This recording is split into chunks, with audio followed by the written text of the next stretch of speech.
Yes, good morning to one and all. And today's concept is translators.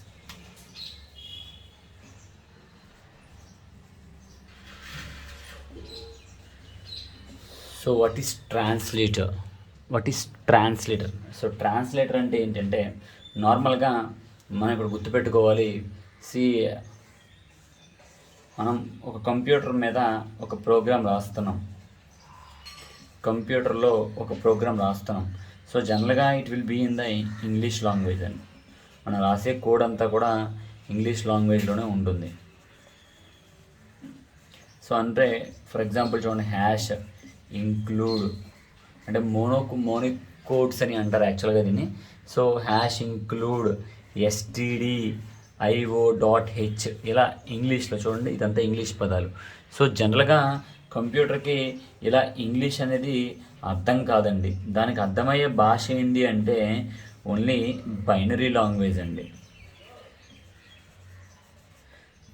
అంటే binary level లాంగ్వేజ్నే machine language అని అంటారు. So దాన్నే జనరల్గా ఏమంటారంటే మనకి బైనరీ లాంగ్వేజ్ని మెషిన్ లెవెల్ లాంగ్వేజ్ అని అంటారు.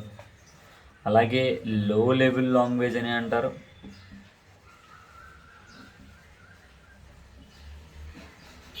బైనరీ లాంగ్వేజ్ని మెషిన్ లెవెల్ లాంగ్వేజ్, లో లెవెల్ లాంగ్వేజ్, సో ఇలా రకరకాలుగా పిలుస్తూ ఉంటారు. సో అలాగే ఆబ్జెక్ట్ కోడ్ అని కూడా అంటూ ఉంటారు. ఆబ్జెక్ట్ కోడ్ అని కూడా అంటూ ఉంటారు. ఆబ్జెక్ట్ కోడ్ అని కూడా అలా రకరకాలుగా పిలుస్తూ ఉంటారు. సో ఇవన్నీ కూడా ఒకటే టైప్ అండి, లో లెవెల్ లాంగ్వేజెస్. ఒకటే టైప్ లో లెవెల్ లాంగ్వేజ్. అండ్ ఇప్పుడు మనం అసలు ట్రాన్స్లేటర్స్ ఏముంటాయి, సో ట్రాన్స్లేటర్స్ ఏమేమి చేస్తాయి, సో వాటి గురించి మనం మాట్లాడుకుందాం.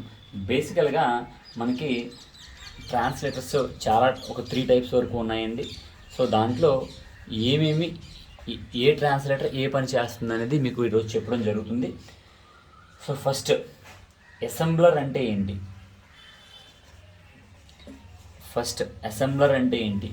ఇట్ కన్వర్ట్స్ అసెంబ్లీ లాంగ్వేజ్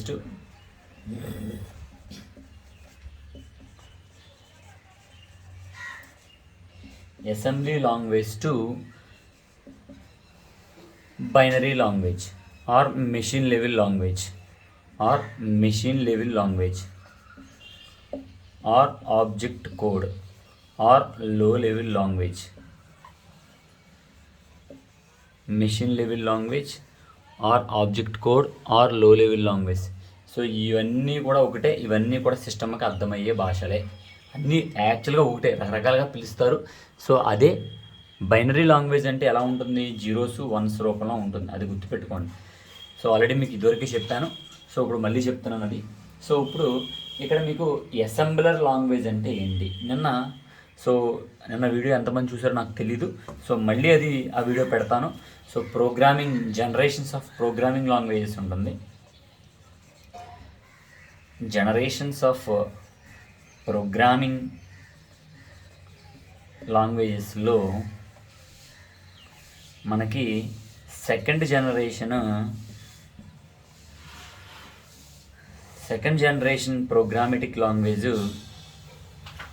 ఏంటి అంటే అసెంబ్లర్ లాంగ్వేజ్.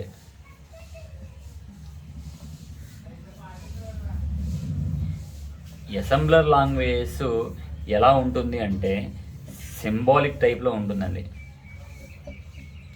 సింబాలిక్ టైప్లో ఉంటుంది. సో దాన్నే మోనోమోనిక్ అని అంటూ ఉంటారు.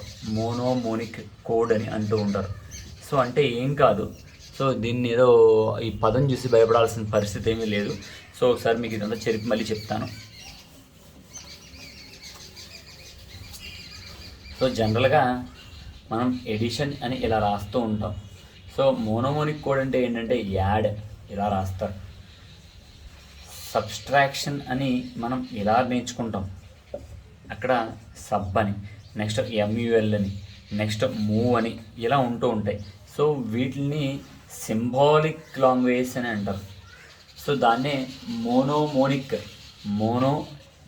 MENE మోనిక్ కోడ్ని అంటూ ఉంటారు.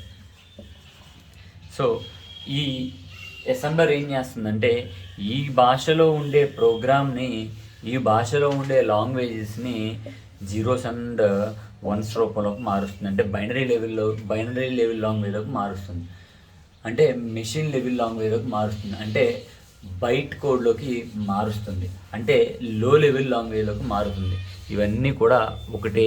లో లెవెల్ లాంగ్వేజ్ అన్నా, బైనరీ కోడ్ అన్నా, బైనరీ లాంగ్వేజ్ అన్నా, ఆబ్జెక్ట్ కోడ్ అన్నా, ఇవన్నీ కూడా ఒకటేనా. సో నెక్స్ట్ మనకి యాక్చువల్గా అసెంబ్లీ లెవెల్ లాంగ్వేజ్ కూడా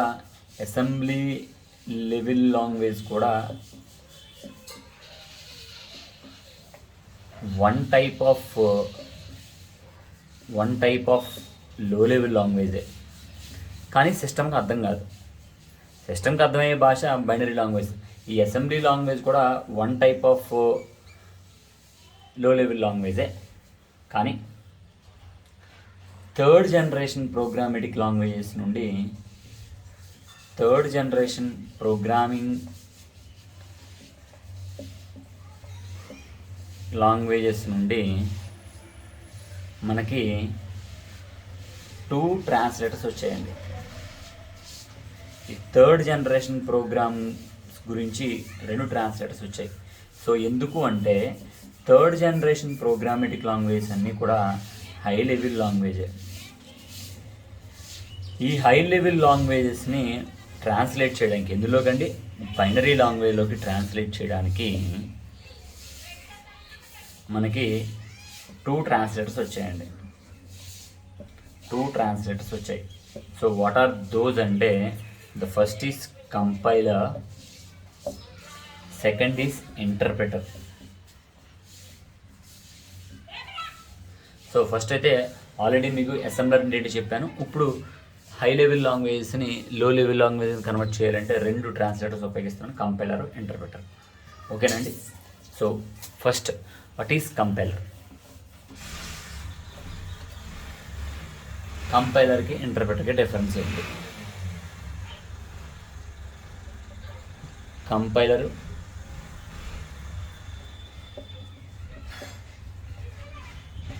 ఇంటర్ప్రెటర్.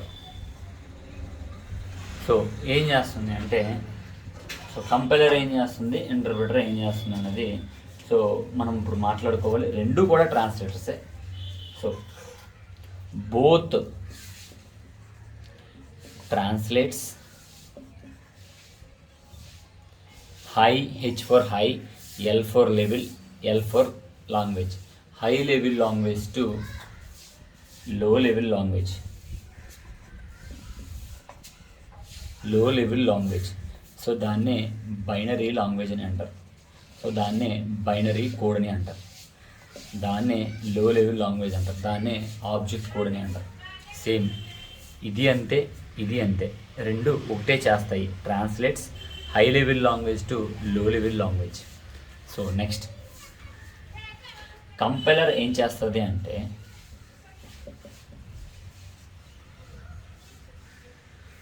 ఫర్ ఎగ్జాంపుల్ ఏదైనా ఒక ప్రోగ్రాంలో, ఇలా ఒక ప్రోగ్రామ్ ఉంది, దీంట్లో 100 లైన్లు ఉన్నాయి. ఈ 100 లైన్ని కూడా వన్ టైం ఒకేసారి కంపైల్ చేస్తుంది. అంటే ట్రాన్స్లేట్ చేస్తుంది. సో 100 లైన్లు ఒకేసారి ట్రాన్స్లేట్ చేసి పడేస్తుంది. సో కానీ ఇంటర్ప్రెటర్ ఏం చేస్తుంది? ఇంటర్ప్రెటర్ కూడా ఇలాగే 100 లైన్లు ఉన్నాయి. సో ఏం చేస్తుందంటే ఫస్ట్ ఈ లైన్ని, హై లెవెల్ ఈ లైన్ని సిస్టమ్కి అర్థమయ్యే భాషలోకి మారుస్తుంది, మెషిన్ లెవెల్ లాంగ్వేజ్లోకి మారుస్తుంది. అంటే ఒక లైన్ ఎగ్జిక్యూట్ చేస్తుంది. ఇక్కడ అన్ని లైన్లు కంపైల్ చేసిన తర్వాత ఎగ్జిక్యూట్ చేస్తుంది. ఇక్కడేమో ఒక లైన్ ట్రాన్స్లేట్ అయ్యి ఎగ్జిక్యూట్ అవుతుంది. అంటే లైన్ బై లైన్ అవుతుంది. ఏమవుతుంది? Line by line. ఇక్కడేమో అన్ని లైన్స్ ఒకేసారి కన్వర్ట్ అవుతుంది. ఇదేమో line by line, line by line convert అవుతూ ఉంటుంది. సో 100 లైన్లు ఉంటే 100 లైన్లు ఒకేసారి ట్రాన్స్లేట్ చేసేస్తుంది. సో ఇది లైన్ బై లైన్ చేస్తుంది. సో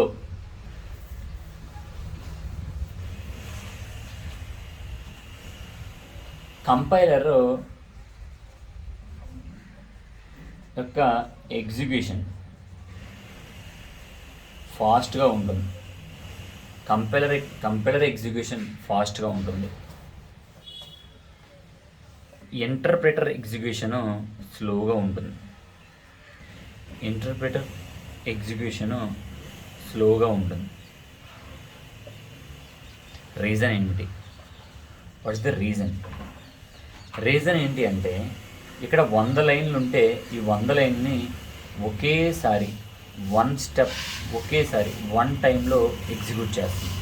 సో ఇక్కడ అదే 100 లైన్స్ ఇక్కడ ఉంటే line by line statement by statement, line by line కనుకంట స్టేట్మెంట్ బై స్టేట్మెంట్ అని మాట్లాడుకుంటే మంచిది. స్టేట్మెంట్ బై స్టేట్మెంట్ ఎగ్జిక్యూట్ చేయడం వల్ల ఇదేమో ఫాస్ట్గాను ఇదేమో స్లోగాను ఎగ్జిక్యూట్ అవుతుంది. సో నెక్స్ట్ ఎర్రర్స్, తప్పులు. సో కంపైల్ చేసేటప్పుడు మనం రాసిన ప్రోగ్రాంలో తప్పు ఏమన్నా ఉంటే చెబుతూ ఉంటుంది, తప్పులు ఏమన్నా ఉంటే చెబుతూ ఉంటుంది. సో ఇక్కడ errors, finding errors is not easy. ఎందుకు? రీజన్ ఏంటి? మొత్తం all lines 100 lines examples 100 lines ఉంటాయి అన్నీ ఒకేసారి ట్రాన్స్లేట్ అయ్యి ఒకేసారి కంపైల్ అయ్యి అప్పుడు మనకి ఎర్రర్ చూపిస్తుంది. అప్పుడు 100 లైన్లో ఎక్కడ ఎర్రర్ ఉంది అనేది కనిపెట్టడం చాలా కష్టం. బట్ ఇంటర్ప్రెటర్ ఏం చేస్తుంది? What interpreter do? ఇంటర్ప్రెటర్ అనేది లైన్ బై లైన్ చేస్తుంది. కాబట్టి ఇలా 100 లైన్లు ఉన్నాయరా, సో మొదటి లైన్ దగ్గర తప్పు ఉంటే ఇక్కడే ఎర్రర్ ఉంటే ఇట్ స్టాప్స్. అప్పుడు మనకు తెలుస్తుంది, ఓహో ఇక్కడ ఆగింది కాబట్టి ఇక్కడ ఎర్రర్ ఉంది అని మనం ఈజీగా తెలుస్తుంది.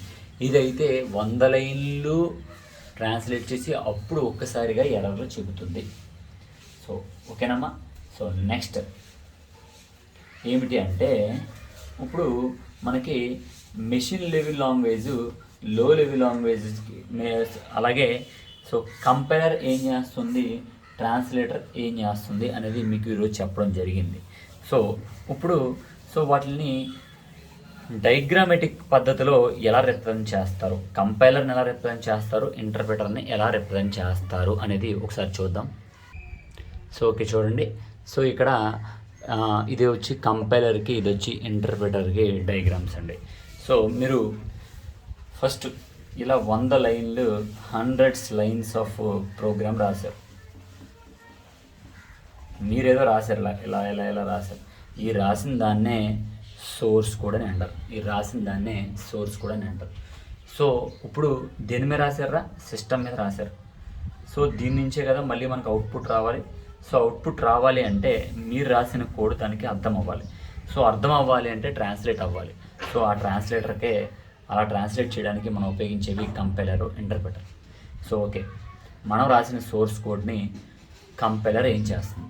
ట్రాన్స్లేట్ చేయడానికి ప్రయత్నం చేస్తుంది. సో ఇప్పుడు ఒకవేళ అది ట్రాన్స్లేట్ చేస్తున్నప్పుడు ఏ విధమైన తప్పులు లేవు, ఇఫ్ నో ఎర్రర్స్ తప్పులు లేవు అంటే ఆటోమేటిక్గా ఈ 100 లైన్ కోడ్ని సిస్టమ్కి అర్థమయ్యే భాషలోకి మార్చేస్తుంది. సో ఎప్పుడైతే సిస్టమ్కి అర్థమయ్యే భాషలోకి మార్చిందో మనం రాసే కోడ్ యొక్క అవుట్పుట్ కూడా వచ్చేస్తుంది. సో ఇలా కంపైలర్ చేసి అవుట్పుట్ ఇస్తుంది. సో ఇంటర్ప్రెటర్ ఏం చేస్తుంది? సేమ్ అదే 100 లైన్స్ కోడ్ని అది ట్రాన్స్లేట్ చేయడం మొదలు పెడుతుంది. So that is said to be interpreter. So ఇక్కడ 2 బాక్సులు ఎందుకు వేసాను అంటే లైన్ బై లైన్ చేస్తుంది. సో స్టేట్మెంట్ బై స్టేట్మెంట్ అంటే అందుచేత ఇక్కడ నేను 2 బాక్సులు, 2 కాదు 100 అయినా వేసుకోవచ్చు. 100 లైన్స్ కాబట్టి 100 బాక్స్ వేసుకోవచ్చు. సో అన్ని వేసుకుంటే బాగోదు కాబట్టి నేను ఇలా వేశాను. సో వన్స్ ఈ 100 లైన్లు అయిపోయిన తర్వాత అది అవుట్పుట్ ఇస్తుంది. సో ఇది డయాగ్రామెటికల్గా కంపైలర్ని ఎలా రిప్రజెంట్ చేస్తారు, ఇంటర్ప్రెటర్ని ఎలా రిప్రజెంట్ చేస్తారు. సో ఓకేనండి. ఇక్కడ మీరు ఇప్పుడు గుర్తుపెట్టుకోండి. సో నెక్స్ట్ వచ్చే కాన్సెప్ట్ ఏంటి అంటే, ఇప్పుడు దాకా ట్రాన్స్లేటర్స్ చెప్పేశాను. సో హై లెవెల్ లాంగ్వేజ్ మన యొక్క కోడ్ని సిస్టమ్కి అర్థమయ్యే భాషలోకి మార్చేసింది. సో నెక్స్ట్ వచ్చేది ఏంటి అంటే లింకర్ అండి, లింకర్. సో అలాగే గుర్తుపెట్టుకున్నామా. సో ఇంటర్ప్రెటర్ అనేది జావాలో ఇంకోలా చేస్తుంది. జావాలో ఏం చేస్తుందంటే, మనం రాసిన ఈ 100 లైన్ల కోడ్ని దేని కింద మారుస్తుంది అంటే బైట్ కోడ్ కింద మారుస్తుంది. సో బైట్ కోడ్ని మెషిన్ కోడ్ కింద మారుస్తుంది, అంటే లో లెవెల్ కోడ్ కింద మారుస్తుంది. ఇది జావాలో ఉంటుంది. సో అది ఇంటర్ప్రెటర్ గురించి చెప్తున్నాను. 100 లైన్ని బైట్ కోడ్ కింద, బైట్ కోడ్ని మెషిన్ కోడ్ కింద మారుస్తుంది. ఇది జావాకు వచ్చేపాటికి ఇప్పుడు మనం కానీ సి లాంగ్వేజ్ గురించి మాట్లాడుకుంటున్నాం కాబట్టి సి లాంగ్వేజ్ అంత డెప్త్గా వెళ్ళాల్సిన పరిస్థితి అయితే లేదు. So what is linker? So linker అంటే ఏంటి అంటే, జనరల్గా 100 లైన్స్ ఉన్నదండి ప్రోగ్రామ్. 100 లైన్ల ప్రోగ్రాము పార్ట్స్ కింద డివైడ్ అయిపోయింది. Program is divided to parts. అంటే సో సెకండ్ బేకం వాళ్ళకైతే ఇంకా నేను అక్కడ దాకా వెళ్ళలేదు. సో ఇఫ్ ఇదొక పార్ట్ కింద, సో అంటే ప్రోగ్రాంలో ఇఫ్ అనే స్టేట్మెంట్ ఉంది, ఇదొక పార్ట్ కింద. ప్రోగ్రాంలో ఫర్ అనే స్టేట్మెంట్ ఉంది, ఇదొక పార్ట్ కింద. సో ప్రోగ్రాంలో వైల్ అనే స్టేట్మెంట్ ఉంది. అమ్మ సెకండ్ బేకం వాళ్ళు మీకు నేను ఇంకా వెళ్ళలేదు, సెకండ్ యూనిట్ రాలేదు, వస్తే ఇవన్నీ తగులుతాయి. సో ఈ 100 లైన్లో ఇలా పార్ట్స్ కింద ఇలా చాలా రకాల 100 లైన్లు ఇలా రకరకాలుగా ఉంటాయి. ఇవన్నీ కూడా పార్ట్స్ కింద విడిపోతాయి. సో పార్ట్స్ కింద విడిపోయి మనకి ఎర్రర్స్ చెక్ చేస్తారు. ఈ పార్ట్స్ కింద విడిపోయి ఎర్రర్స్ చెక్ చేస్తారు. కానీ మనకి చివరిగా అవుట్పుట్ రావాలి అంటే, ఫైనల్ అవుట్పుట్ రావాలి అంటే పార్ట్స్ కింద విడిపోయి ఎర్రర్ చెక్ చేస్తారు, బాగానే ఉంది. ఫైనల్ అవుట్పుట్ రావాలి అంటే all parts to be get together. అన్ని పార్ట్స్ కూడా దగ్గరికి రావాలి, గెట్ టుగెదర్ అవ్వాలి. సో ఆ గెట్ టుగెదర్ ఆల్ పార్ట్స్ని ఒక చోటకి చేర్చే పని ఎవరు చేస్తారు అంటే లింకర్ చేస్తుంది. ఎవరు చేస్తారండి? లింకర్ చేస్తుంది. సో ఇప్పుడు మనకి ఇలా ఆల్ పార్ట్స్ కింద ఇలా పార్ట్స్ కింద అవ్వడం వల్ల ఏమవుతుంది అంటే డీబగ్, అంటే ఎర్రర్లో కనిపెట్టడం. ఎర్రర్లో కనిపెట్టడం. Finding errors is very easy అండి. సో అలాగే ఏదైనా మార్పు చేయాలి అంటే మార్పులు అంటే కొత్తగా ఏదన్నా యాడ్ చేయాలన్నా లేకపోతే ఆ లైన్ డిలీట్ చేయాలన్నా ఎడిట్ అని అంటారు. ఇలాంటివి అంటే ఎర్రర్స్ కనిపెట్టడం కానీ ఎడిట్ చేయడం కానీ చాలా ఈజీగా ఉంటుంది ఇలా పార్ట్స్ కింద విడిపోవడం వలన. సో లింకర్ ఏం చేస్తుంది అంటే అన్ని పార్ట్స్ని మళ్ళీ కలిపి ఫైనల్ అవుట్పుట్కి తీసుకొస్తుంది. All modules. సో ఇక్కడ మాడ్యూల్స్ అంటారు, నేను పార్ట్ అని చెప్పాను. Linker combines all the modules to execute a program. అంటే అన్ని పార్ట్స్ని కలిపి ఫైనల్ అవుట్పుట్ రావడానికని మీకు చెప్పాను. సో దాన్నే కొంచెం మోడిఫికేషన్ చేసి లింకర్ కంబైన్స్ ఆల్ మాడ్యూల్స్, అంటే ఇక్కడ all parts to execute a program. So what is loader? So next వచ్చేది లోడర్ అంటే ఏంటి? సో ఇలా నువ్వు ఒక ప్రోగ్రాము రాస్తున్నావండి. సో రాస్తున్నప్పుడు ఇలా 100 లైన్స్ ఉంటాయండి. 100 లైన్స్. సో ఇలా 100 లైన్స్ ఉంటాయండి. ఈ 100 లైన్స్ కూడా మనం రాసే ప్రతి అక్షరం కూడా మన యొక్క డేటా మన యొక్క సిస్టంలో హార్డ్ డిస్క్లో సేవ్ అయిపోతూ ఉంటాయి. సో ఈ హార్డ్ డిస్క్ని స్టోరేజ్ డివైస్ అని అంటారు. హార్డ్ డిస్క్లో మనం ఇలా ఒక లైన్ రాయండి, ఇందులో స్టోర్ అవుతుంది. ఇలా ఒక లైన్ రాయండి, ఇందులో స్టోర్ అవుతుంది. ఇలా ఒక లైన్ రాయండి, ఇందులో స్టోర్ అవుతుంది. కానీ వన్స్ ఇలా స్టోర్ చేయబడిన లైన్స్ అన్నీ కూడా ఎగ్జిక్యూట్ అవుతేనే మనకి అవుట్పుట్ వస్తుంది. సో ఈ ఎగ్జిక్యూట్ అయినప్పుడు ఈ స్టోరేజ్ డివైస్ నుండి మనకి మెయిన్ మెమరీలోకి రావాలి. సో అంటే ర్యామ్ మీద రావాలి. దేని మీద రావాలమ్మా? ర్యామ్డమ్ యాక్సెస్ మెమరీ ర్యామ్ మీదకి రావాలి. సో అలా రావాలి అంటే ఇక్కడి నుంచి తీసుకొచ్చి ఇక్కడ లోడ్ చేయాలి. సో అది చేసే పని ఏంటి అంటే లోడర్ చేస్తుంది ఆ పని. అంటే మనకి స్టోరేజ్ డివైస్లో ఏదైతే ప్రోగ్రాము స్టోర్ అవుతుందో అది ఎగ్జిక్యూట్ అవుతున్నప్పుడు, అది పని జరుగుతున్నప్పుడు అది వచ్చి ర్యామ్ మీద నిలబడాలి, ర్యామ్ మీద స్టోర్ అయ్యి ఎగ్జిక్యూట్ అవ్వాలి. అలా మెయిన్ మెమరీ స్టోరేజ్ డివైస్లో ఉండే డేటాని మనం మెయిన్ మెమరీ ర్యామ్ మీదకి తీసుకొచ్చే బాధ్యత ఎవరిది అంటే లోడర్ది. ఎవరిదండి? లోడర్ది. సో 1-2 సార్లు వినండి, అర్థం కాకపోతే అడగండి. టీకే, థ్యాంక్ యూ.